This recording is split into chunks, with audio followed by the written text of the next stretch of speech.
जय श्री कृष्णा। विश्वरूप में आज हम 14वें अध्याय का वांचन करेंगे। श्रीमद् भागवत महापुराण के 14वें अध्याय का वांचन हम करेंगे। ठीक है, चलिए शुरू करते। जय श्री कृष्ण। बेन का राज्याभिषेक होना एवं बेन के द्वारा हरिभक्तों को जप तप भजन आदि से रोक कर अधर्म का प्रचार करना है ना। ये कथा इस वाले भाग में हम पढ़ेंगे और सुनेंगे, समझेंगे।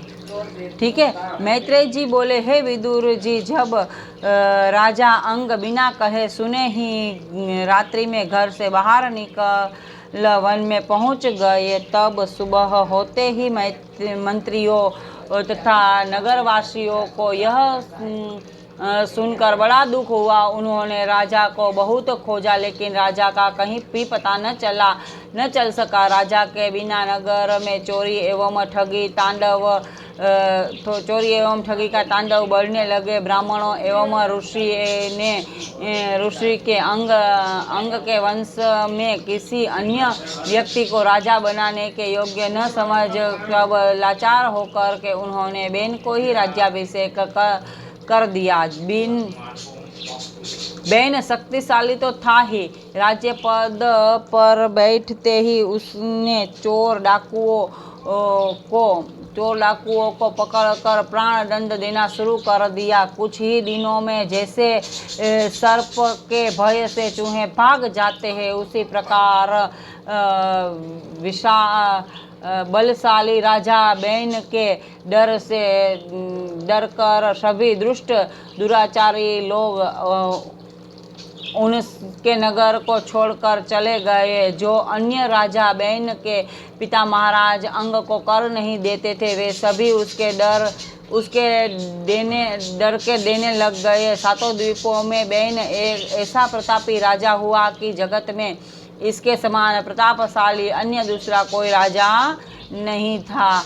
हे विदुर, कुछ समय बाद बेन ने अपने मन में सोचा कि लोगों को किसी दूसरे देवता के निमित्त यज्ञ दान जप तप इत्यादि न कर के उसके जगह मेरी ही पूजा आराधना करनी चाहिए, क्योंकि मैं ही सबको अन्न देकर सबका पालन करता हूँ। ये बेन का अभिमान था।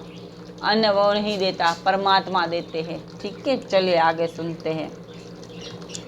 उसके हृदय में जब ऐसा विचार उत्पन्न हुआ तो वह परमेश्वर को बिल्कुल भूल गया और उसने अपने राज्य भर में यह ढंढेरा पिटवा दिया कि कोई भी व्यक्ति ईश्वर देवता एवं पितरों के नाम पर यज्ञ दान पूजा श्राद्ध हवन इत्यादि न करे।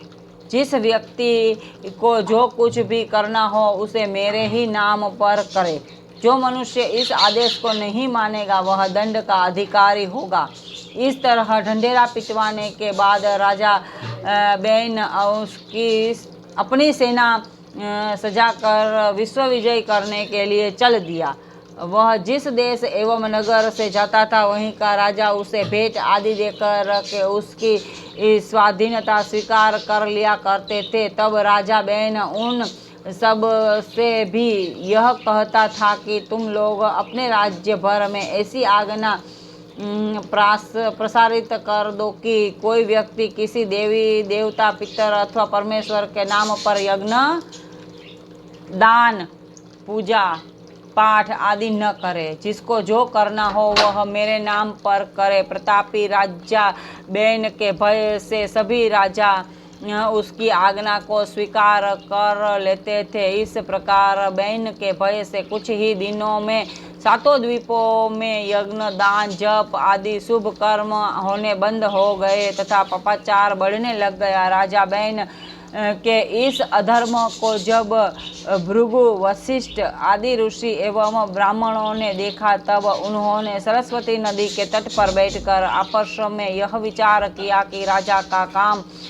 अधर्मियों तथा पापियों को दंड देना होता है, परंतु यह राजा बेन ऐसा अधर्मी उत्पन्न हुआ है कि इसने संपूर्ण पृथ्वी में धर्म एवं पुण्य को ही उठा लिया है। अतः इसका कोई उपाय करना चाहिए। इस प्रकार विचार करने के पश्चात ऋषि मुनियों ने निश्चय किया कि हम लोगों ने ही बहन को राज सिंहासन पर बैठाया है, अतः हमें एक बार उसके पास चलकर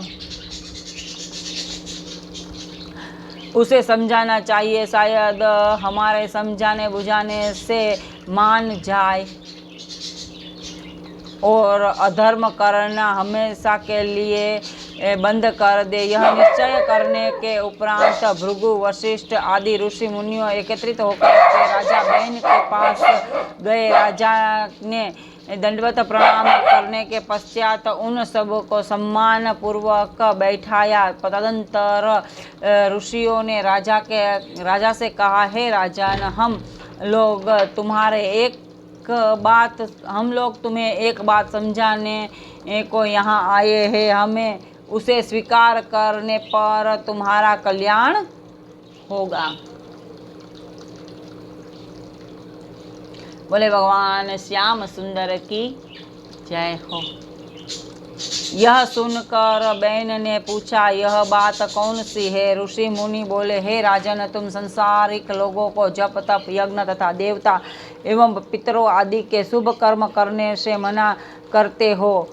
यह बात अच्छी नहीं है। हम लोगों का तो यही धर्म है कि हम लोग श्री नारायण जी का ध्यान करें तथा उन्हीं के जप तप यज्ञ आदि शुभ कर्म करें। बहन ने कहा कि हे ऋषियों, आपने पुराणों में राजा को परमेश्वर का स्वरूप कहा गया है, अतः आप लोगों को मेरी आज्ञा का पालन करना चाहिए। यदि आप लोग मेरी आज्ञा नहीं मानते हैं तो मैं आप सबको दंड दूंगा। बहन के मुख से ऐसे शब्द सुनकर ऋषि मुनियों ने परस्पर यह निश्चय किया कि ऐसे अधर्मी राजा को मार डालना ही उचित है। यह विचार करके उनमें से किसी ऋषि ने अपने हाथ में जल लिया और किसी ने कुश लेकर के मंत्र पढ़ते हुए ऐसा शाप दिया कि जिसके कारण बहन तत्काल मृत्यु को प्राप्त हो गया। उसकी मृत्यु हो जाने पर सभी ऋषि मुनि अपने अपने घर को चले गए। बहन के मर जाने पर उसकी माता सुनीता बहुत प्रकार से विलाप करने लगी। इसने इस विचार से कभी ये ऋषि मुनि पुनः प्रसन्न होकर मेरे पुत्र को जीवित कर देंगे। बहन की लाश को तल जलवाने के बजाय उसकी आंतें निकालवा कर पेट खुलवा कर एवं उसमें मसाले भर कर के उसे तेल में रखवा दिया, जिससे उसके गलने सड़ने का भय ना रहे।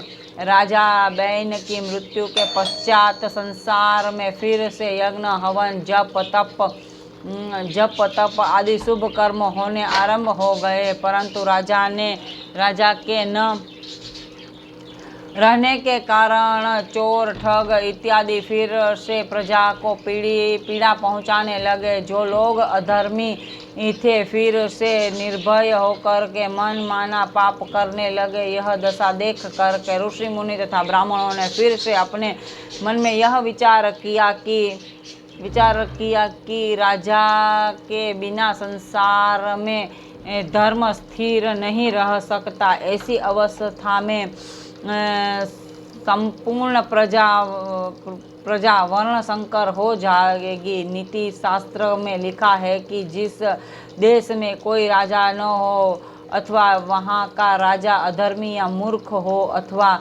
जहाँ स्त्री राज्य करती हो, अथवा जिस देश में अनेक राजा हो, वहाँ रहने से धर्म नष्ट हो जाता है। इसीलिए जब हम लोगों को भी किसी अन्य राजा के लिए उपाय करना चाहिए। यद्यपि श्री नारायण जी की कृपा से बहन को भी पुनर्जीवित किया जा सकता है, परंतु वह अधर्म को कदापि नहीं त्यागेगा। अतः उसको पुनर्जीवित करना सर्प को दूध पिलाने के समान होगा।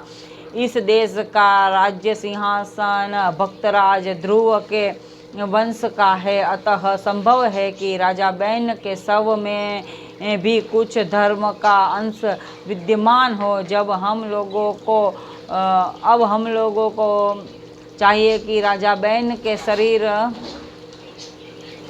को मथ कर उसमें से किसी बालक को उत्पन्न करे तथा उसे राज्य सिंहासन पर बैठाए। ऐसा करने से प्रजा भी सुखी होगी तथा धर्म की रक्षा भी हो जाएगी। इस प्रकार निश्चय करने के उपरांत संपूर्ण शक्ति के भंडार भृगु, वशिष्ठ आदि ऋषि मुनियों ने बैन की माता के पास जाकर कहा, तुम हमें बैन का सब दे दो। सुनीता यह सुनते ही अत्यंत प्रसन्न हुई और शीघ्र ही बैन के मृतक शरीर को उसके पास ले आई। तदंतर ऋषि मुनियों ने मंत्रोच्चारण करते हुए राजा बैन की जंघा को दही के समान मंथनी द्वारा मथा। उस जंघा मंथन से काले रंग का अत्यंत कुरूप एक नाटा पुरुष उत्पन्न हुआ। उसने ऋषि मुनियों के हाथ जोड़कर कहा, हे ऋषियों, आप लोग मुझे किस कार्य के लिए आज्ञा देते। ऋषि मुनियों ने उसका यह रूप देखकर जब यह अनुभव किया कि यह पुरुष राज सिंहासन पर बैठने योग्य नहीं है, तब उसे यह आज्ञा दी कि तू वन में जाकर के भीलों का राजा बन जा। ऋषियों की यह आज्ञा पाकर पुरुष वन में चला गया और वहाँ भीलों का राजा बनकर राज्य करने लगा। उसके वंश में मल्लाह तथा मुराहर आदि जातियां पैदा हुई। राजा बैन की उस जंघा से एक पुरुष के प्रकट होते ही बैन के शरीर से संपूर्ण पाप निकल गया था। बोले भगवान श्याम सुंदर की जय हो।